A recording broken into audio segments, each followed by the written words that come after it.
سلطان العارفین جب بیویوں کے حقوق سے آزادی کے بعد حضرت شاہ حبیب قادری کی خدمت میں حاضر ہوئے، انہوں نے جب آپ کو ثابت قدم پایا تو سلسلہ عالیہ قادریہ میں بیعت سے سرفراز فرمایا، اور پھر بھرپور توجہ فرمانے کے بعد فرمایا، باہو کیا دلی مراد پالی؟ سلطان باہو نے عرض کیا، حضور جو مقامات آج مجھ پر منکشف ہو رہے ہیں وہ میرے پنگھوڑے میں مجھ پر منکشف ہو چکے ہیں۔ سلطان العارفین حضرت سلطان باہو کی بات سن کر حضرت شاہ حبیب قادری نے آپ کی آزمائش کا فیصلہ کیا، آپ کی نگاہوں سے اوجھل ہو گئے۔ سلطان العارفین بھی مرشد کے پیچھے روانہ ہوئے، مرشد پاک کے پیچھے ایک جنگل میں پہنچ گئے۔ اس جگہ پر آپ نے اپنے مرشد پاک کو بوڑھے آدمی کی صورت میں دیکھا جو بیلوں کی جوڑی لیے ہل چلا رہے تھے۔ آپ نے اپنے کندھے پر خرقہ پوشوں کی مانند کمبل لپیٹا اور درویش کی سی صورت میں اپنے مرشد پاک کی خدمت میں حاضر ہوئے اور عرض کیا، حضور آپ کیوں تکلیف اٹھاتے ہیں؟ آرام فرمائیں، ہل میں چلائے دیتا ہوں۔ شاہ حبیب قادری یہ سنتے ہی اپنی اصلی صورت میں لوٹ آئے، اور اس کے ساتھ ہی حضرت سلطان باہو بھی اپنی اصلی شکل میں واپس آ گئے۔ جب سلطان العارفین سلطان باہو حضرت شاہ حبیب قادری اپنی اصلی صورت میں لوٹ آئے تو ایک دوسرے کا ہاتھ پکڑ کر چل دیے۔ اچانک شاہ حبیب قادری پھر ایک دم نگاہوں سے اوجھل ہو گئے۔ سلطان العارفین حضرت سلطان باہو ان کے پیچھے روانہ ہوئے۔ آپ نے اس مرتبہ اپنے مرشد کو ہندوؤں کے بازار میں دیکھا۔ اس وقت وہ ایک ہندو برہمن کے روپ میں تھے۔ ان کے ہاتھ میں برتن تھا جس میں زعفران اور دیگر رنگ بھرے ہوئے تھے۔ آپ نے دیکھا مرشد پاک بازار میں موجود ہندوؤں کے ماتھے پر تلک لگا رہے تھے۔ آپ نے بھی اپنا حلیہ بدلا، ہندو نوجوان کی شکل اختیار کر کے دکان پر بیٹھ گئے۔ حضرت شاہ حبیب قادری کا گزر ہوا، مرشد کے سامنے کھڑے ہو کر عرض کرنے لگے، بابا میری پیشانی پر ابھی تلک لگائیے۔ شاہ حبیب قادری نے آپ کی بات سنی تو اسی وقت اپنی اصلی حالت میں لوٹ آئے۔ سلطان العارفین اور سلطان باہو بھی اپنی اصلی حالت میں لوٹ آئے۔ حضرت شاہ حبیب قادری نے سلطان باہو کا ہاتھ پکڑا، ایک جانب چل دیے۔ تیسری مرتبہ پھر ایسا ہوا، شاہ حبیب قادری چلتے چلتے نگاہوں سے اوجھل ہو گئے، مرشد کی پیروی کی، ان کے پیچھے پیچھے چل پڑے۔ اس مرتبہ شاہ حبیب قادری ایک اسلامی شہر میں موجود تھے، ایک غیر معروف مسجد میں کم سن بچوں کو قرآن پاک کی تعلیم دے رہے تھے۔ شاہ حبیب قادری اس مرتبہ اپنی اصلی شکل میں موجود تھے۔ یہ دیکھ کر سلطان العارفین سلطان باہو نے ایک کمسن بچے کی شکل و صورت اختیار کی، قاعدہ پکڑ کر مرشد کی خدمت میں حاضر ہوئے، عرض کی، شیخ مجھے ابھی سبق پڑھائیے۔ سلطان حضرت شاہ حبیب قادری نے آپ کو پہچان لیا، ہاتھ پکڑ کر مسجد سے باہر تشریف لائے اور پھر اپنے گاؤں کی جانب چل پڑے۔ حضرت شاہ حبیب قادری اپنی خانقاہ میں لوٹے تو سلطان العارفین سے فرمایا، باہو تم جس نعمت کے حقدار ہو وہ ہمارے امکان سے باہر ہے۔ سلطان العارفین حضرت سلطان باہو نے مرشد کی بات سنی تو عرض کی، حضور میں کہاں جاؤں؟ حق تعالیٰ وہی کرتا ہے جو اس نے تقدیر میں لکھ دیا ہوتا ہے، اور جو کچھ وہ چاہے وہی ظہور پذیر ہوگا۔ پھر شاہ حبیب قادری نے سلطان العارفین حضرت سلطان باہو سے فرمایا، تم دہلی چلے جاؤ، وہاں میرے مرشد حضرت سید عبد الرحمن قادری موجود ہیں، وہ شاہی منصب دار ہیں، تم ان کی خدمت میں حاضر ہو۔ آپ نے مرشد پاک کا فرمان سنتے ہی دہلی جانے کی تیاری پکڑ لی۔ حضرت شاہ حبیب قادری نے اپنے ایک مرید حضرت سلطان حمید کو آپ کے ہمراہ روانہ کر دیا۔ مناقب سلطانی میں منقول ہے، جب سلطان العارفین حضرت سلطان باہو دہلی کی جانب روانہ ہوئے تو راستہ میں ایک مجذوب شخص ایک جانب سے نمودار ہوا۔ اس نے آتے ہی لکڑی کی ایک قاری ضرب حضرت سلطان حمید کی پشت پر ماری، جس سے وہ بے ہوش ہو کر گر پڑے۔ مجذوب دوبارہ ضرب لگانا چاہتا تھا، آپ تیزی سے آگے بڑھے، مجذوب کا ہاتھ پکڑ لیا۔ مجذوب نے غصے سے آپ کی جانب دیکھا، جلالی لہجے میں بولا، ہمارے راستے سے ہٹ جا، ہمارے کام میں مداخلت نہ کر۔ آپ نے فرمایا، ہم درویش اہل صحو ہیں اور اہل سنت والجماعت ہیں۔ جیسے ہی سلطان العارفین کی زبان مبارک سے یہ الفاظ ادا ہوئے، مجذوب نے اپنا اٹھا ہوا ہاتھ نیچے کیا، خاموشی سے ایک جانب چلا گیا۔ آپ نے سلطان حمید کو ہوش دلائی، جو بدستور زمین پر پڑے۔ کچھ دیر کے بعد جب سلطان حمید واپس ہوش میں لوٹے تو آپ نے فرمایا، اگر وہ تمہیں دوسری مرتبہ مار دیتا تو تم یوں ہی جذب کی حالت میں رہتے، اور پھر ہم تمہیں مستی سے ہوش میں کبھی نہ لا سکتے۔ بسم اللہ الرحمن الرحیم۔ السلام علیکم ویورز۔ سلطان العارفین حضرت سلطان باہو رحمۃ اللہ علیہ کے والد بزرگوار کا نام حضرت بازید محمد ہے۔ آپ کے والد بزرگوار نہایت صالح، پابند شرح، حافظ قرآن اور ایک کامل فقیہ تھے۔ اہل علاقہ ان کی عزت و تکریم کیا کرتے تھے۔ حضرت بازید محمد منصبدار تھے اور پورے علاقے میں اپنی شجاعت کی بدولت مشہور و معروف تھے۔ شاہ جہان آپ کی بہت عزت کیا کرتا تھا اور آپ کی خدمات کے عوض اس نے آپ کو شور کوٹ ضلع جھنگ میں ایک سالم گاؤں بطور انعام دے دیا تھا۔ شاہ جہاں کی جانب سے آپ کو 50,000 بگھے زمین اور چند آباد کنویں بھی بطور جاگیر عنایت کیے گئے تھے۔ سلطان العارفین حضرت سلطان باہو کی ولایت کی پہچان یہ تھی کہ جب شیر خارگی کے زمانے میں رمضان المبارک کا مہینہ آیا تو آپ نے روزے کے اوقات میں والدہ کا دودھ نہیں پیا۔ آپ کے والد بزرگوار حضرت بازید محمد نے گھبرا کر طبیب کو بلایا تو طبیب نے معائنے کے بعد اپنے تجربات کی روشنی میں حضرت بازید محمد کو بتایا، بچے کو کوئی بیماری نہیں، کبھی کبھی یہ ہوتا ہے کہ بچہ بغیر کسی وجہ کے 24 گھنٹے دودھ نہیں پیتا، اگر اگلے 24 گھنٹے بھی بچہ دودھ نہ پیے تو پھر مجھے بتائیں۔ یہ کہہ کر طبیب چلا گیا اور سلطان العارفین حضرت سلطان باہو نے دن بھر دودھ نہیں پیا۔ جب افطار کا وقت ہوا تو حضرت بی بی راستی نے دودھ پلایا تو بڑے شوق سے پی لیا۔ اگلے دن بھی یہی واقعہ پیش آیا۔ حضرت بازید محمد طبیب کو بلوانے کے لیے جانے لگے تو حضرت بی بی راستی نے انہیں روکتے ہوئے فرمایا، آپ کا بیٹا کسی مرض میں مبتلا نہیں بلکہ اس کا روزہ ہے، اور کوئی روزہ دار دن کے وقت کیسے کھا پی سکتا ہے؟ سلطان العارفین حضرت سلطان باہو بچپن سے ہی گوشہ نشینی پسند فرماتے تھے اور دیگر بچوں کی مانند کھیل کود میں دلچسپی نہیں لیتے تھے۔ آپ کی تنہائی پسندی در حقیقت اس جانب اشارہ تھی کہ آپ لغو و لاحب سے محفوظ رہیں۔ آپ کی والدہ بی بی راستی روحانیت میں بلند مقام رکھتی تھی۔ انہوں نے آپ کا نام باہو رکھا کہ ذکر ہو کی نسبت سے انہیں معرفت خداوندی حاصل ہو چکی تھی اور وہ اپنے بیٹے کے بلند مرتبہ ہونے سے آگاہ تھیں، اس لیے انہوں نے آپ کی تربیت کا انداز ایسا اختیار کیا کہ جس کے ذریعے آپ عرفان خداوندی پا سکیں، اور یہ والدہ ہی کی تربیت کا اثر تھا کہ آپ مرتبہ ولایت میں بلند منصب پر فائز ہوئے۔ اور ایک عالم آپ سے سیراب ہوا۔ انہوں نے علم و معرفت کے بے شمار گوہر لٹائے جس کا زندہ ثبوت ان کی تصنیفات ہیں جو آج بھی عاشق حقیقی کے لیے رہنمائی کا درجہ رکھتے ہیں۔ سلطان العارفین حضرت سلطان باہو نے اپنی تمام زندگی اپنی والدہ ماجدہ حضرت بی بی راستی رحمۃ اللہ علیہا کا ذکر ہو اور اس کی لطافتوں کا حصول ہمیشہ پیش نظر رکھا کہ حضرت بی بی راستی کا قلب محبوب حقیقی کی محبت سے لبریز تھا اور جان ذکر خداوندی کی گرمی سے گداز تھی۔ بعد میں خود آپ کو اس بات کا ادراک ہوا کیونکہ یہ تمام کیفیات خود آپ پر بھی گزری۔ حضرت سلطان باہو رحمۃ اللہ علیہ میری والدہ کو ایسا ذکر خفی حاصل تھا کہ ان کی آنکھوں سے خون جاری ہوتا تھا، اور یہی کیفیت میری بھی ہوئی اور اسی کیفیت کو حضور حق کہتے ہیں۔ سلطان العارفین حضرت سلطان باہو جب مسند رشد و ہدایت پر جلوہ افروز ہوئے تو آپ نے تصنیفات کا سہارا لیا اور تصنیفات کے اعتبار سے علیحدہ اور نمایاں مقام حاصل کیا۔ آپ نے جو کچھ اپنی تصنیفات میں بیان کیا وہ آپ کے روحانی مقام و مرتبہ کی عکاسی کرتا ہے۔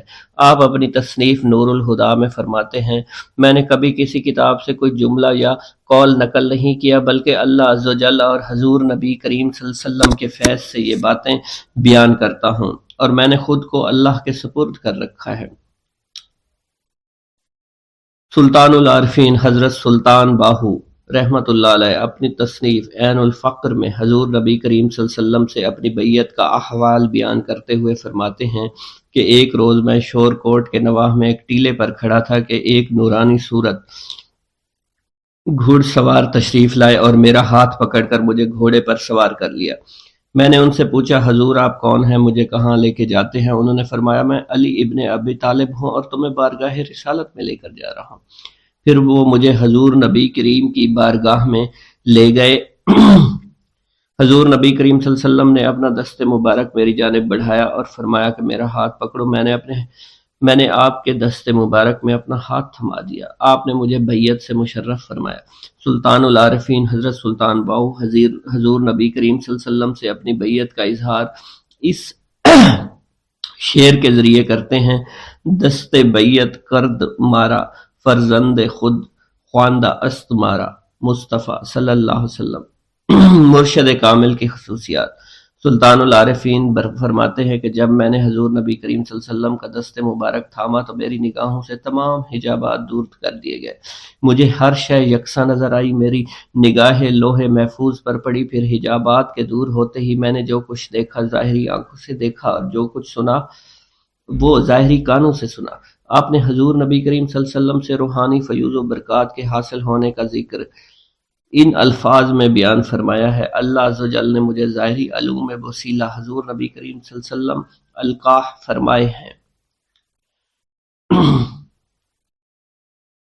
حضور غوث پاک سے بیعت۔ سلطان العارفین حضرت سلطان باہو فرماتے ہیں حضور نبی کریم صلی اللہ علیہ وسلم نے مجھے بیعت کرنے کے بعد میرا ہاتھ حضور غوث اعظم حضرت سیدنا عبد القادر جیلانی رحمۃ اللہ علیہ کے دست مبارک میں دے دیا اور مجھے ان کے سپرد فرما دیا۔ پھر حضور غوث اعظم نے مجھے بیعت کیا اور روحانی فیوز و برکات سے نوازا۔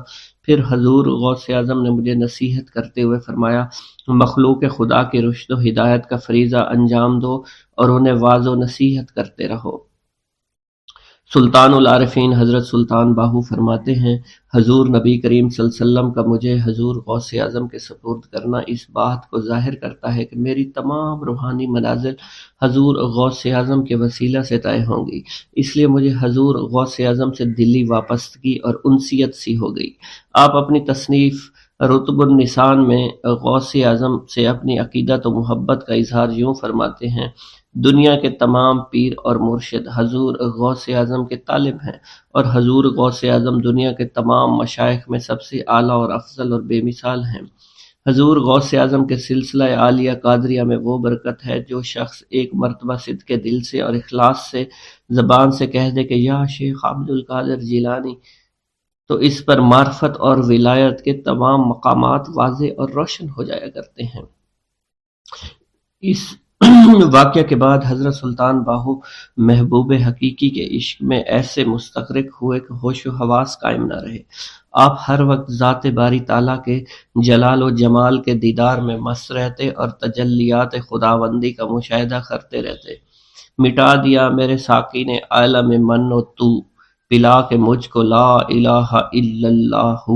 سلطان العارفین حضرت سلطان باہو اپنے وقت کے کئی بزرگوں کے پاس گئے، ان کی صحبت سے فیض یاب ہوئے اور وہاں سے روحانی فیوز و برکات حاصل کیے، مگر حقیقی باطنی فیض جس سے آپ کا وجود مبارک خود فیض رسان خلق بن گیا، آپ کو حضور غوث اعظم کے وسیلہ سے حضرت علی المرتضیٰ اور حضور نبی کریم صلی اللہ علیہ وسلم سے براہ راست نصیب ہوا۔ والدہ سے بیعت کی درخواست۔ سلطان العارفین حضرت سلطان باہو نے روحانی فیوز و برکات غوث اعظم سے حاصل کیے۔ پھر ایک وقت ایسا آیا کہ آپ کو ظاہری مرشد کی حاجت محسوس ہوئی۔ آپ نے اپنی والدہ کی خدمت میں حاضر ہو کر درخواست کی وہ انہیں اپنا مرید بنا لے۔ بیٹا، میں جو تمہیں دعائیں دے سکتی تھی میں نے تمہیں دی، میری تمام دعائیں تمہاری بھلائی کے لیے ہیں، میں تمہیں اپنا مرید نہیں کر سکتی۔ آپ کو بیعت کرنے میں کیا حرج ہے، جبکہ میرے لیے آپ جیسی مشفق مہربان ماں سے بہتر کون مرشد ہو سکتا ہے۔ بیٹا، تمہاری محبت اور فرمانبرداری اپنی جگہ پر ہے، مگر دین اسلام میں کچھ بنیادی اصول وضع کیے گئے ہیں۔ ان اصولوں کو کوئی بھی صحیح العقیدہ مسلمان رد و بدل نہیں کر سکتا۔ میرا مقام تمہاری نگاہوں میں کتنا ہی معتبر اور بلند کیوں نہ ہو، مگر یاد رکھو کہ ایک عورت کبھی بھی روحانی پیشوا نہیں ہو سکتی، اور تم اگر اپنی روحانی منازل کی تکمیل کرنا چاہتے ہو تو کسی مرشد کامل کی تلاش میں نکل جاؤ۔ معرفت کے اسرار و رموز تمہیں مرشد کامل ہی بتائے گا۔ میرے پاس جو کچھ تھا تمہیں پہلے ہی دے چکی ہوں۔ سلطان العارفین سلطان باہو نے والدہ کا جواب سنا تو پوچھا میں مرشد کامل کو کہاں تلاش کروں؟ تم اس روئے زمین پر تلاش کرو۔ مشرق کی جانب آپ کی والدہ نے اشارہ کیا۔ سلطان العارفین نے بات سنی تو مرشد کامل کی تلاش میں مشرق کی طرف گھر سے نکل پڑے۔ سلطان العارفین سلطان باہو مرشد کامل کی تلاش سے قبل 3 شادیاں کر چکے تھے۔ آپ کو والد بزرگوار کی جانب سے وراثت میں ایک گاؤں اور 50,000 بیگھے زمین ملی تھی، جس کی بدولت اہل و عیال کا گزارا نہایت خوش اسلوبی سے ہو رہا تھا۔ آپ نے اپنی 3 ازواج سے اجازت طلب کی اور انہیں اپنی والدہ کے سپرد کر کے مرشد کی تلاش میں روانہ ہو گئے۔ آپ اپنی قلبی تشنگی اور روح کی بے چینی کو مٹانے کے لیے کسی مرد